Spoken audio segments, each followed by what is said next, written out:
Olá, sejam bem-vindos ao canal Monitor Universitário, eu sou Anderson Isidoro e hoje nós vamos resolver o primeiro exercício do terceiro capítulo do livro de Mecânica Estática para Engenharia, do autor Ritter. O enunciado eu vou deixar na descrição, tá? Porque como vai precisar fazer muitas contas, todo o espaço aqui é valioso. Mas trata-se do quê? Trata-se de calcular quais que são as intensidades da força F1 e F2 para que o ponto P esteja em equilíbrio, né?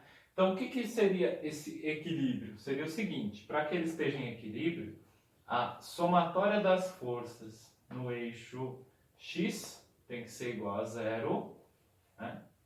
E a somatória das forças no eixo Y tem que ser igual a zero também.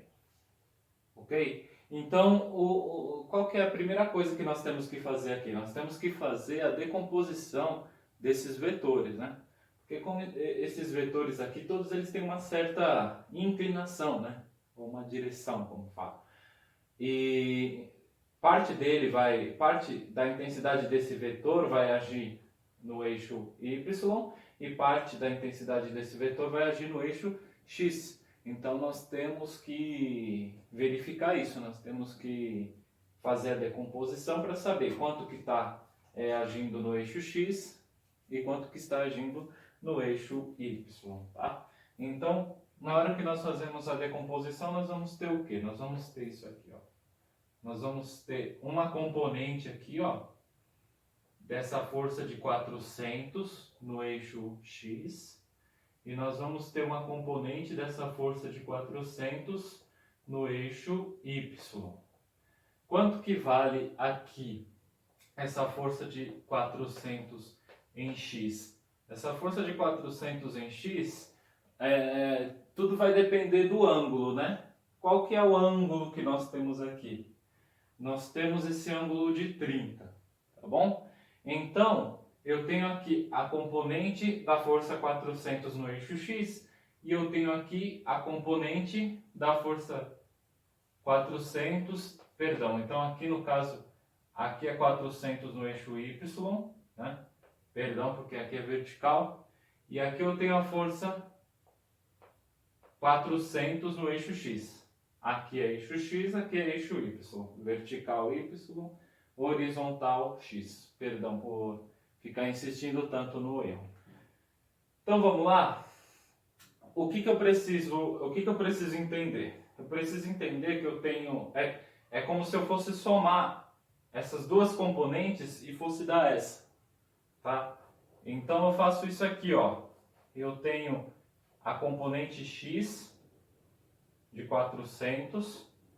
Eu tenho a componente Y da força de 400, e aí eu tenho a força resultante aqui, tá vendo? Ó? Eu tenho essa força resultante aqui, que é a própria força de 400 libras, tá? Agora veja bem, entre a componente Y, porque aqui é a componente em X, né? É o 400 em X, aqui é o 400 em Y. Entre a componente Y e a força resultante, eu tenho um ângulo de 30 graus. Né? Então, eu tenho esse ângulo aqui de 30 graus. Tá certo? Para que eu estou fazendo isso? Eu estou fazendo isso porque o cálculo das componentes é sempre assim. A força resultante vezes o cosseno do ângulo que nós temos, ou o seno do ângulo que nós temos. Quando que eu vou usar o seno? Quando que eu vou usar o cosseno? Eu vou usar os dois. Agora, há casos em que, para achar a componente x, eu utilizo o seno. Como também há casos que, para achar a componente x também, eu vou usar o cosseno.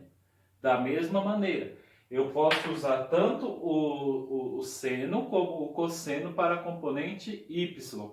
Tudo depende do que? Da posição em que me é mostrado o ângulo, tá? Se o ângulo fosse mostrado aqui, tá? Se não fosse esse ângulo de 30, mas ele mostrasse esse ângulo de 60, seria de uma outra maneira, mas chegaria no mesmo resultado. Então, o que eu quero que vocês vejam? Ó, se esse ângulo aqui fosse um olho, tá? Esse ângulo de 30 graus. Qual aresta que ele estaria vendo? Ele estaria vendo a aresta da força 400 em X, não é verdade? Então, significa o quê? Sempre que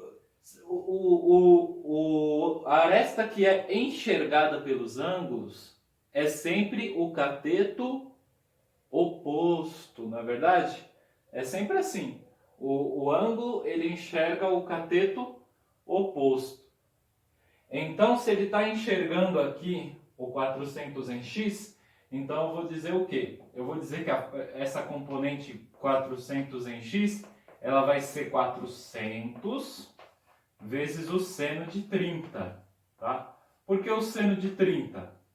Vai ser 400 vezes seno de 30.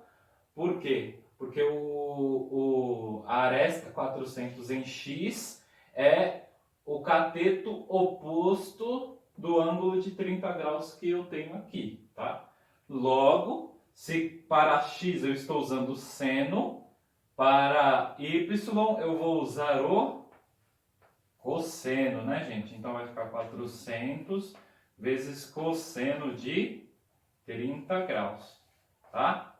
Então aí quanto que vai dar isso? Ó, 400 vezes seno de 30, rumores que dá 200, né? Então eu sei que na componente x, né? A componente x dessa força de 400 libra vai valer 200 libra, tá? Vou colocar aqui assim. Aí aqui eu vou fazer 400 vezes cosseno de 30. Aí vai dar 346 e 41. Vou colocar duas casas depois da vírgula.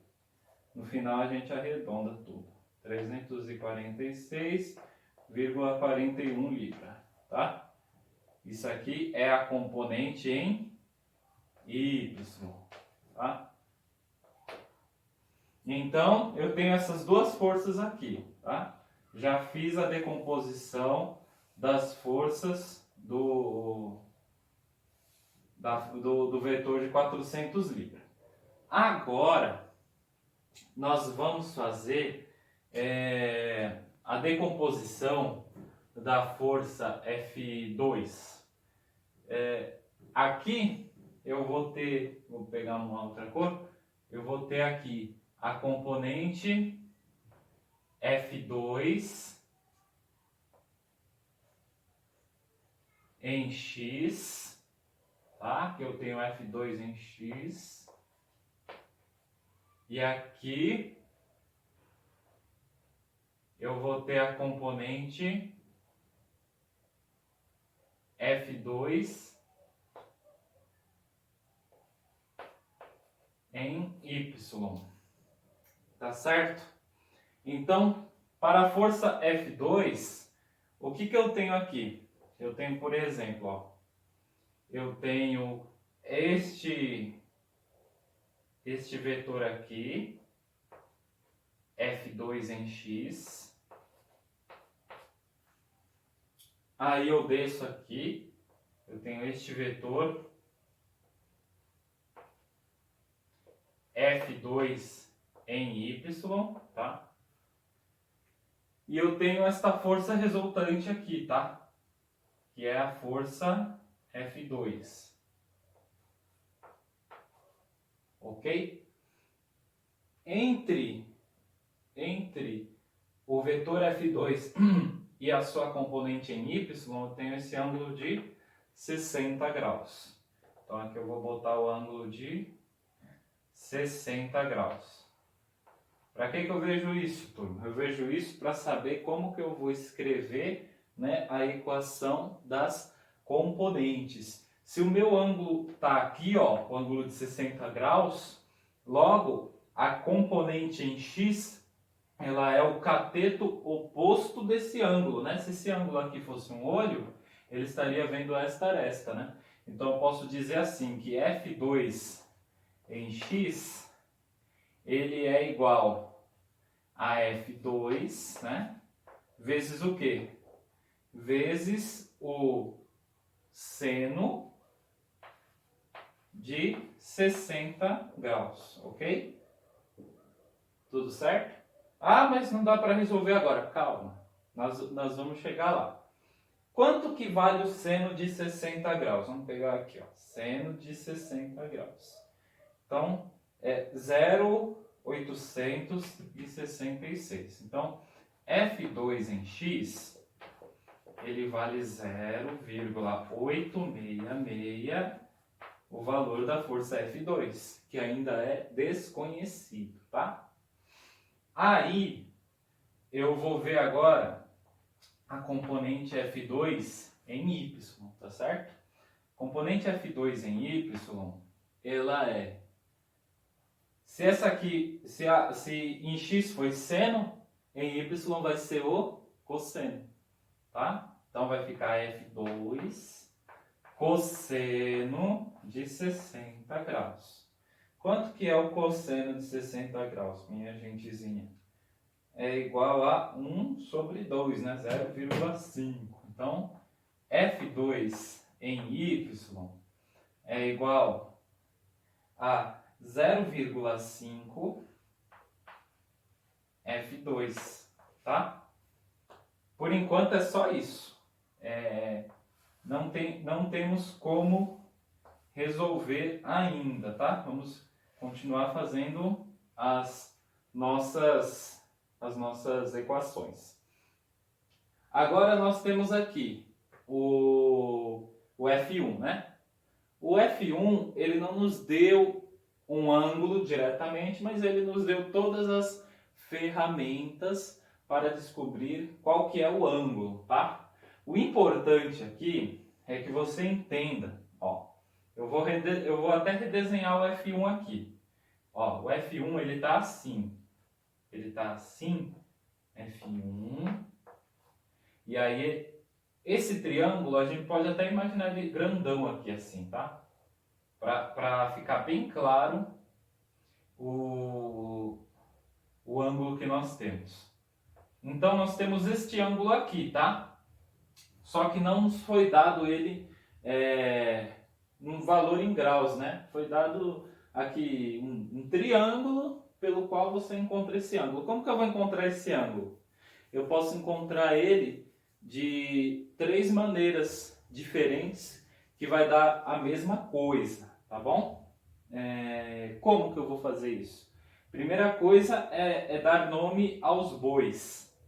Se você já sabe, excelente. Agora, se você não sabe, presta atenção. Ó, aqui nós vamos trabalhar com trigonometria. O ângulo que nós temos é este, tá bom? Se o nosso ângulo for esse olhinho aqui, ele está enxergando esta aresta. Se ele está enxergando essa aresta, significa que o 4 é o nosso cateto oposto. Ok?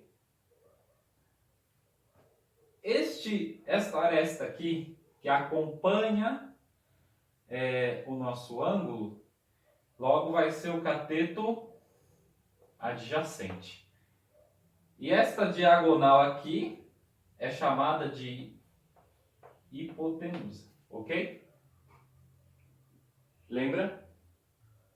Então, como que eu vou achar esse ângulo? Eu tenho 3 equações que eu posso usar. Qualquer uma delas vai me resultar na mesma coisa.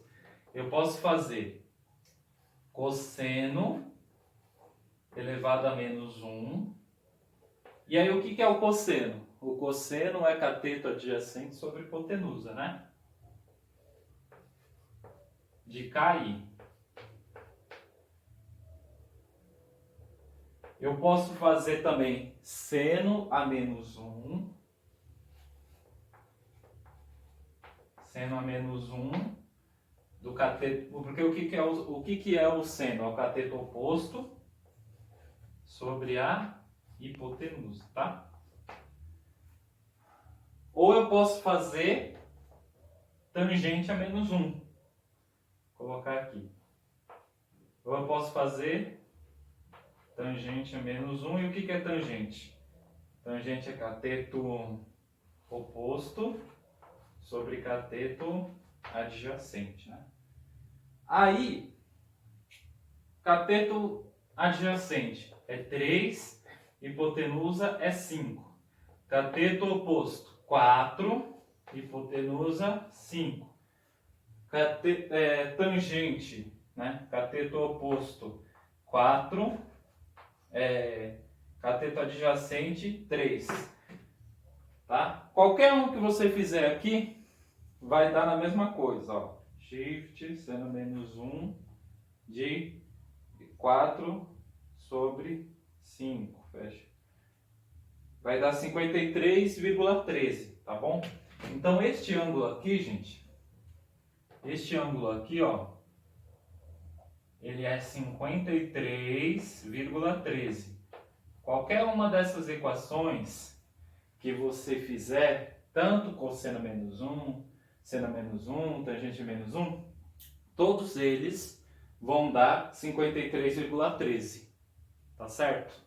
Então, eu vou trazer essa tangente aqui para baixo. Na verdade, foi uma escolha um pouco infeliz deixar ela aqui em cima.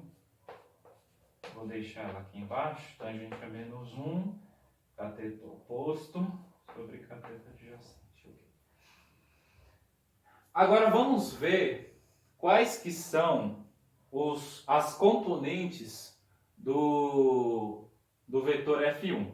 Eu tenho esta componente aqui, tá? Esta componente em x, eu tenho F1 em x. E eu tenho esta componente aqui em y, né? Eu tenho aqui F1 em y, né? Ficou meio poluído aqui, mas vai dar tudo certo. Então, o que nós temos aqui? Nós temos, na hora que nós somamos esse vetor, nós temos aqui F1 em x, aqui para frente. Nós temos F1 em y, aqui para baixo. E nós temos o vetor F1 resultante, né? Aí nós olhamos assim, entre o vetor F1 e a componente em y, eu tenho um ângulo de 53,13, tá? 53,13. Eu tenho este ângulo aqui, tá bom? Então, se este ângulo fosse um olho, ele estaria vendo a aresta F1 em x. Então, eu posso dizer que F1 em x, ele é F1 vezes o seno de 53,13. Quanto que é isso? Quanto que é o seno de 53,13? 53,13 é 0,799999. Então, eu posso dizer que F1 em x é 0,8 F1. E F1 em y? Se aqui é o seno, logo aqui é o cosseno, né? Porque é o cateto adjacente. Então, F1 em y, ele vai ser F1 vezes cosseno de 53,13. Ok? Então, cosseno de 53,13 é 0,6. Então, eu posso dizer que F1 em y, ele é 0,6 vezes o valor de F1. Bom, gente, então assim, esse era o vídeo introdutório para achar todas as equações, tá? Agora eu vou organizar a tela, eu vou limpar tudo isso aqui, deixar as componentes bonitinho e nós vamos continuar o vídeo. Se eu tiver capacidade técnica de fazer isso, eu vou deixar uma marcação no comentário para que as pessoas comecem a ver, caso já compreendam totalmente como se obtém essas equações, já comecem a ver a partir da resolução mesmo do exercício, porque aqui é uma preparação, tá? Eu demorei, porque eu estou tentando falar tudo nos mínimos detalhes. Então, seguimos adiante com a resolução do exercício. Bom, então agora, dando continuidade, eu apaguei todas as equações aqui, tá? E deixei aqui só o nosso plano cartesiano, né? O nosso ponto material P e os vetores com as forças que agem sobre ele. E agora nós vamos fazer o cálculo, né, efetivamente, para determinar F1 e F2, né, tal que o ponto P esteja em equilíbrio. Para que o ponto P esteja em equilíbrio, a primeira equação é a somatória das forças em x tem que ser igual a zero. Muita atenção que se um vetor ele estiver orientado no sentido negativo do eixo x, então nós vamos colocar ele como menos aqui. Se ele estiver orientado no sentido positivo, nós vamos colocar como mais. Da mesma maneira, com o eixo y. Se ele estiver orientado para cima aqui, que é o eixo positivo, nós vamos colocar como mais. Se ele estiver orientado para baixo, né, que é o eixo negativo, nós vamos colocar ele como menos, tá certo? Então, 0 tem que ser igual. Olha só, qual que é a primeira força que nós temos aqui no eixo x? Nós temos a força de 200 negativo, né? Que é a componente x da força de 400. Nós temos a força, a componente em x da força F1, né? Que é mais 0,8 F1, né? Entre parênteses aqui é F1 em x. E aqui nós vamos ter também menos 0,866 a força F2, né? Entre parênteses aqui é a força F2 em x, certo? Então agora nós temos que isolar uma dessas duas forças aqui, ok? Eu prefiro isolar F1 porque F1 aqui já está positivo, né? Aqui eu tenho um negativo, então eu vou mandar para o outro lado aqui para eles ficarem positivos também. Então eu vou ter o quê? 0,8 F1 igual a 200 mais 0,866 F2, certo? Então esta é a nossa primeira equação. Vamos ver qual que é a outra equação que nós conseguimos tirar daqui, né? A segunda equação nós vamos fazer com a somatória das forças em y igual a zero. Então, 0 tem que ser igual a 346 positivo, que é a componente y da força de 400 libra. Tem que ser igual a menos, porque os dois estão orientados para baixo, tá vendo? Menos 0,5 F2, que é a componente y da força F2. E tem que ser também, né, menos 0,6 F1. Por quê? Porque 0,6 é a componente y de F1, certo? Aí, mas eu vou tirar esse parênteses. Aí o que acontece? Aqui, gente, eu isolei F1 em função de F2, certo? Se eu isolei F1 em função de F2, é que eu tenho que fazer o contrário. Eu tenho que isolar F2 em função de F1, tá? Então, é sempre assim. Aí se eu tivesse isolado aqui F2 em função de F1, na segunda equação eu ia fazer F1 em função de F2. Mas, o que eu fiz? F1 em função de F2. E como é agora? F2 em função de F1. E o que eu fiz? F1 em função de F2. E o que é agora? F2 em função de F1. Chega, né? Então, F2 em função de F1, eu vou pegar esse F2 e vou passar ele para cá. Então, vou ter 0,5 F2 tem que ser igual a 346 menos 0,6 F1. Tá? 0,5 eu vou passar aqui dividindo. Então, vou ter aqui F2, ele é 346 menos 0,6 F1 dividido para 0,5. Tá?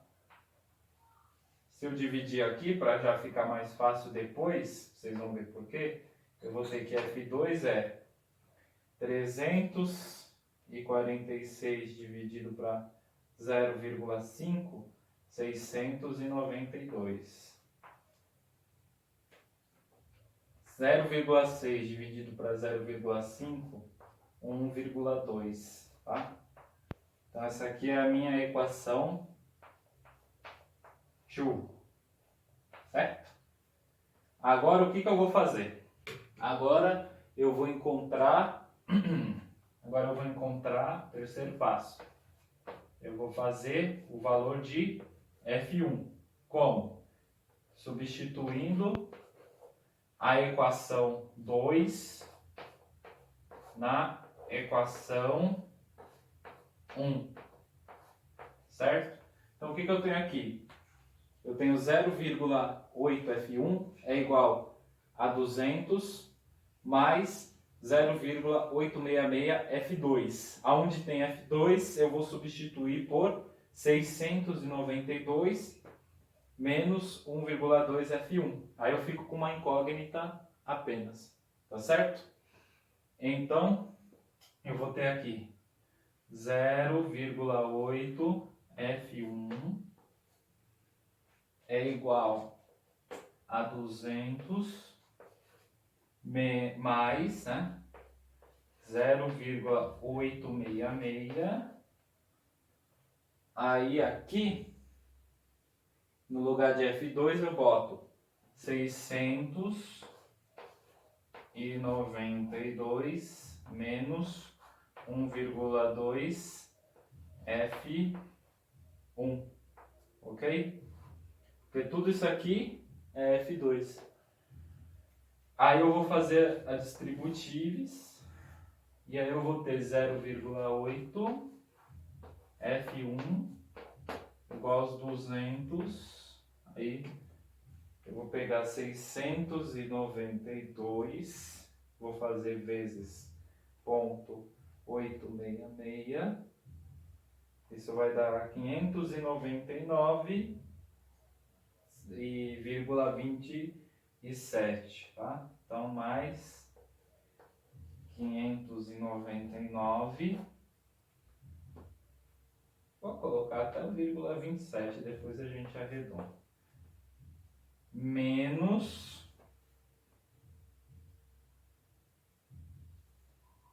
1,2 vezes 0,866. Então, isso aqui vai dar 1,04. Então, menos 1,04 F1. Certo? Então, o que eu vou fazer agora? Eu vou isolar F1. Então, eu vou passar esse menos 1,04 F1, vou passar para cá. Ele vai somar com esse 0,8 F1. Então, vai ficar 1,84 F1 igual a 799,27. Então, F1, ele é 799,27 dividido para 1,84, certo? Então, vamos lá. 799,27 dividido para 1,84. Isso aqui vai dar 434,38. Então, isso aqui vai dar 434 libras. F1. E agora, para achar F2, eu vou pegar aonde tem F1 na equação aqui, eu vou colocar 434. Então, vou ter que F2 é igual a 692 menos 1,2 vezes 434. Então, isso aqui vezes 1,2. Então, vou ter que 692 menos ANS. Então, vou ter que F2 é igual a 171, porque é 170,73, 171 libras. Então é isso aí, gente. Está resolvida o nosso exercício, né? Um pouco mais longo, porque eu tentei trazer também a teoria, né, da trigonometria aplicada aqui na decomposição dos vetores e nas equações de equilíbrio. Espero que tenha sido de utilidade para vocês. Pode ser que dê alguma margenzinha de diferença na resposta que está no livro, mas é tudo uma questão de arredondamento, tá? Vocês fazendo aqui direto na calculadora assim, e arredondando só no final, aí vai dar certinho, mas aqui, ó, nós resolvemos da maneira que manda o figurino, né? Nós resolvemos como manda o figurino. Então, não deixe de dar seu like ou dislike e nos vemos no próximo vídeo.